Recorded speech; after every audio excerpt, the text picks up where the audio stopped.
बहुत ज्यादा बदल गया।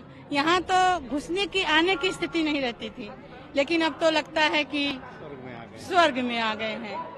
कुछ कहा नहीं जा सकता, इतना अच्छा महसूस होता है। लगता है मेरे प्रभु कहाँ छुपे थे, कहाँ आ गए। कभी नहीं सोचा था कि अयोध्या इतनी बदल जाएगी, इतना कुछ हम लोग आज के समय में देखने को पा जाएंगे। कभी सोचा नहीं था। हाँ, कभी जैसे रामायण में पढ़ लो, रामायण देख लो, बस वही सब देखकर याद किया जा सकता था, लेकिन देखने की कभी स्थिति बनेगी कि नहीं बनेगी कभी सोचा नहीं जा सकता था। ऐसा लग रहा है कि हम लोग त्रेता युग में द्वापर युग में पहुंच गए हैं। जब भगवान श्री राम आए थे 14 वर्ष के बाद, तो उससे भी आज ये जो स्थिति बन रही है, ये लग रहा है कि उस समय तो हमें लगता है बहुत कम इतनी खुशियां जो भी रही होंगी, उसका कई गुना ज्यादा अच्छा महसूस हो रहा है इसमें। मन में तो था कि ऐसा होगा, लेकिन इतनी जल्दी हो जाएगा या इतना हमारे रहते हुए होगा, ये नहीं सोचा था। इतनी हमारे इस उम्र में, मैं अभी 40 इयर्स का हूँ, ऐसा नहीं सोचा था कि इतनी जल्दी मेरी 40 साल की उम्र में मैं ऐसा देख पाऊंगा।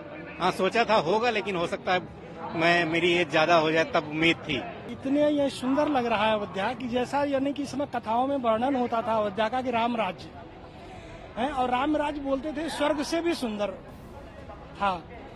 आज वही फील होता है कि ये स्वर्ग से सुंदर बन रही है हमारी अयोध्या। और आपको बताऊं, देखा जाए इसमें ये योगी जी का एक स्पीच था कि हम अयोध्या को इतना सुंदर बनाएंगे, शायद इंडिया में यानी सबसे ज्यादा सुंदर अगर कोई होगा तो वो सिर्फ अयोध्या होगी। और आज वही महसूस हो रहा है कि अयोध्या ही सबसे सुंदर बनने जा रहा है। जिस प्रकार से भारतवर्ष में एक नई योजना निकली, खोज हुई, और आज अयोध्या इस चरम ऊंचाई पे पहुंच गया कि विश्व के लोग जान गए। अब मैं इस संदेश ये कहना चाहता हूं कि जो राम विरोधी हैं, जो हमारे देश की संस्कृति, हमारे देश के अच्छे लोगों के किए हुए कार्य को दुत्कार रहे हैं, अब चाहिए कि उनके परिवार के ही लोग ही उनका दुत्कार करें और उनको हटाएं।